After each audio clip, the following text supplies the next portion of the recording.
گەڕانەوەی بەخشکە و بە بێدەنگی گەشتی ئەرشاد، پەرەسەندنی خۆراگری لە ناو کۆمەلگا و قوڵبوونەوەی ناکۆکی و دووبەرەکی ناوخۆی ڕژیم.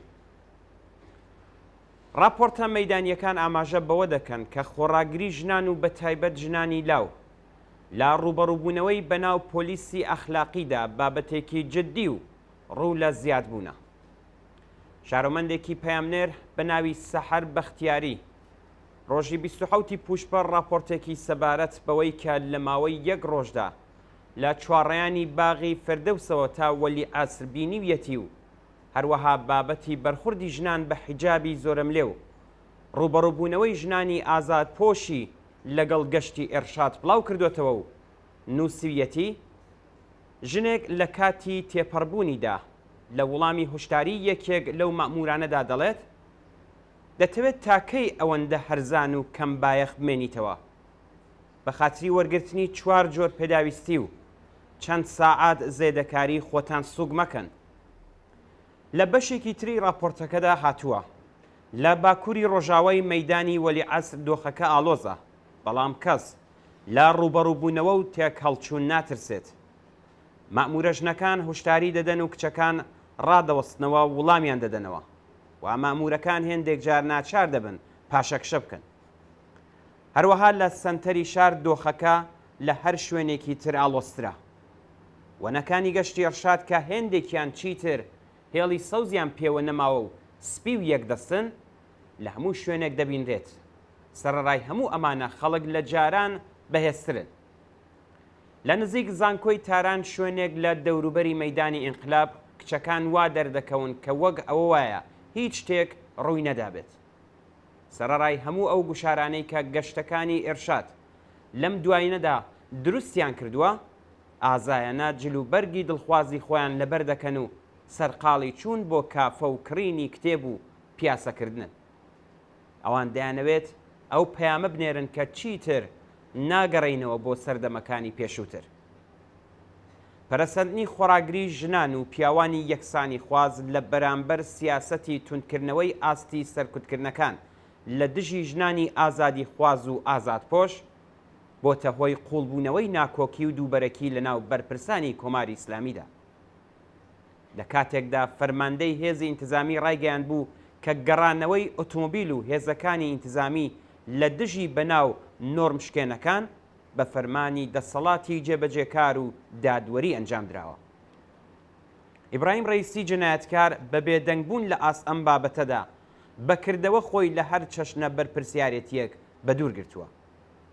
هەروەها جێگری دامەزراوەی ژنان و بنەماڵەی سەرۆک کۆماریش ڕۆژی 24 پوشپەر لە چاوپێکەوتنێکدا لەگەڵ رادیۆ گفتگو ڕایگەیان بوو کە بەپێی ئەنجامی لێکۆڵینەوە دەوڵەتیەکان دیاریکردنی شێوازی جلوبەرگ بۆ ژنان بە فیرۆدانی بودجەیە و نەک تەنها بێکاریگەرە بەڵکو و زیان بەخشیشە.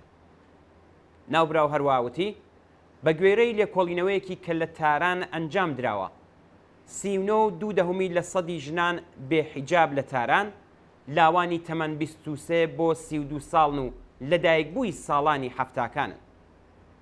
ئەو هەروەها ئاماژە بەوە دەکات کە ئەو ژنانەی هاوسەرگەریان نەکردووە بە ڕێژەی 46.6% لە بەرزترین ڕیزبەندی ئەم تۆژینەوەیەدا. بەپێی ئەم تۆژینەوەیە 42.8% ژنانی هاوسەرداریش پابەندی حیجابی زۆرم لێ نابن. 7% هاوسەرانی ئەم گروپە ڕایان گەیاندووە کە هیچ دژایەتیەکیان نییە بەرامبەر بە جۆری جلوبەرگ و ڕەچاو نەکردنی بێحیجابی ژنەکانیان. دژایەتی لەگەڵ حیجابی زۆرم لێ لە نێو زیندانیە سیاسیە خەباتکارەکانیشدا دەنگدانەوەی هەبووە. بۆ نمونان نەرگیز محەممەدی یەکێک لە قارەمانەکانی خۆراگری لە زیندان نامەیەکی ناڕزایەتی بەرامبەر بە هەڵسوکەوتی تونند و تیژی سەر لە نێی حکوومەت لەگەڵ ژنان سەبارەت بە حیجابی زۆرم لێ بڵاو کردوێتەوە. ناوبراو نووسیوێتی حیجابی زۆرم لێ تەنیا پرسی ژنان نییە و هەموو لایەنەکانی کۆمەلگا دەگرێتەوە. خاتوو محەممەدی هەروەهاوتی هەر وەک چۆن حیجابی زۆرم لێ بۆ حکوومەت درێژکراوەی هەژمون و سەرکوتکردن و گۆشەگیرکردنی ژنان بوو، لابردنیشی تەواو بە پێچەوانەی ئەو ڕێکارێکە بۆ بەدیهێنانی مافەکانی ژنان و هەنگاوێکیشە بەرەو تێکشکاندنی هێزی سەرکوت و هەژمۆنی حکوومەتی ئاینی سەرەڕۆ و پاوەنخواست. خەبات لە دژی پۆشینی ئیسلامی هەڵمەتێکی گرینگە لە دژی دیکتاتۆریەتی ڕەهای ڕژیم.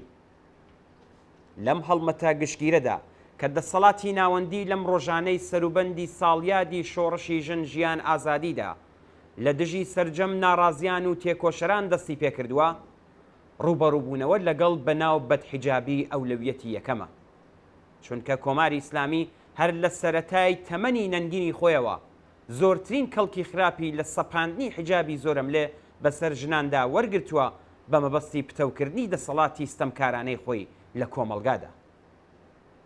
لەم ڕۆوە خەبات لە دژی ڕژیم لەم بوارەدا ئەرکی سەرجەم چین و توێژەکانی کۆمەڵگایە. هێندێک لە لیبراڵەکان لەسەر ئەو باوەڕە هەڵەیەن کە گۆیە ئازادی ڕوبەڕووبوونەوە لەگەڵ دیکتاتۆریەت تەنها پەیوەندی بە چینی مامناوەندەوە هەیە و کرێکاران تەنها بیر لە بژێوی ژیان دەکەنەوە.